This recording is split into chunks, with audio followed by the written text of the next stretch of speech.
Día 1, escena 1, toma 1, acción.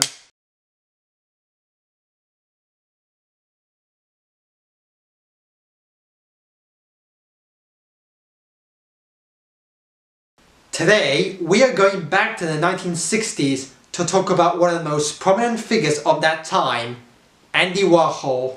The man is well known for his pop art works as well as making product placement seem artistic, but very few people know that he also made films, with examples like The Chelsea Girls, Sleep or however you pronounce it. They are considered to be experimental films because they are very unconventional and contain a strange and unique style. Today, by request of my biggest fan, Yoo-hoo, I'm going to review one of Andy Warhol's most notable films, Empire. I don't know what the film is about, but judging by the poster, it seems to take place in the Empire State Building in New York. So, let's travel back to the wonderful 1960s. This is Andy Warhol's Empire. We open with a nice view of the Empire State Building.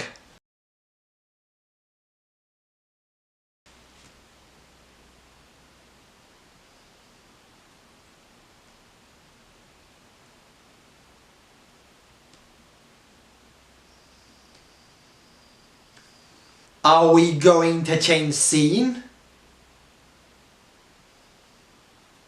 Let me guess, the next 10 seconds are just going to show the building. How on earth did I guess that? Are we supposed to count the number of windows that building has? Change to something else! I'm going to do some research on this film. We are 2 minutes into it and nothing, and I mean nothing, has happened in it. Let's see, Andy Warhol's Empire. You gotta be kidding me! This is the entire film! One long shot of the Empire State Building shot from the Time Life Building. There is no dialogue, no people, no music, no sound, and no action. Just this one long and boring shot. And do you want to know how long the film is? It's 8 hours long! I am dead serious! Oh dear, it's certainly going to be a long day.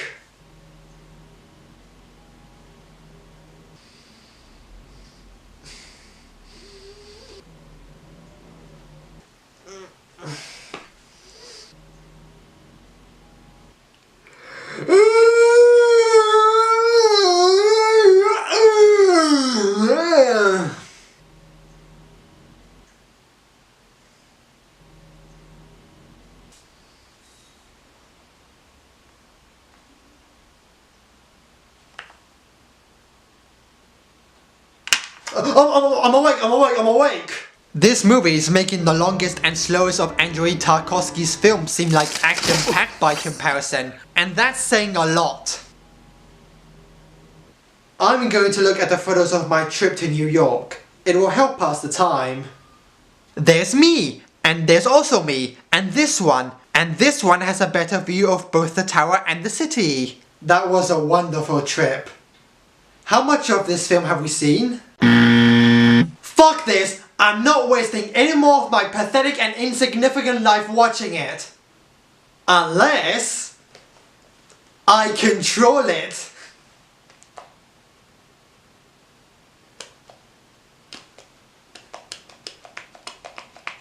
It's still going very slowly. Ah, there we go. Now I see the sky changing a lot faster, which is so far the most entertaining thing I've seen throughout this film. Now it's nighttime!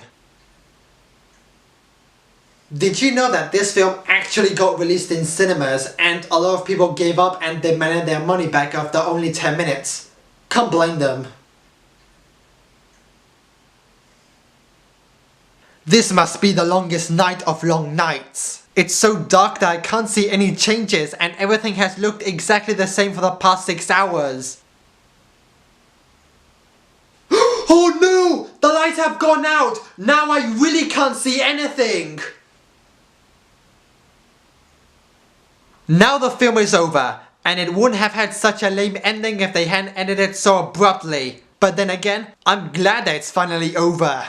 So that was Empire. It's very long, it's very boring, I don't think anyone has seen the whole thing without falling asleep, and I think that's exactly what Andy Warhol wanted to accomplish in the first place. It's transcendent. It's hard to say whether it's good or bad, but one thing is for certain. Andy's objective was not to make a film for people to watch and enjoy, but rather to make an experimental film which goes against all the conventional things that we humans have become accustomed. The fact that it's 8 hours long and nothing happens in it is what makes it a legendary masterpiece of boredom. Is it worth the watch? Of course not, but there is some value to be found in it. Great! Does that mean you will also review Sleep? As if our film about as men sleeping? No! Oh, come on! At least this one has more than one shot, and there's some nudity also, huh? Go away, leave me alone! And besides, I'm busy with my new film which I'm calling Blank Wall.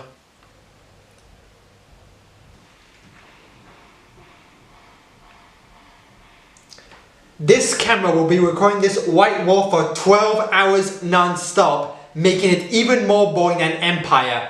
Because while Empire had stuff you could look at, here you'll only have the color white to distract you for hours. Record. I'm Mr. Critic and thanks for watching.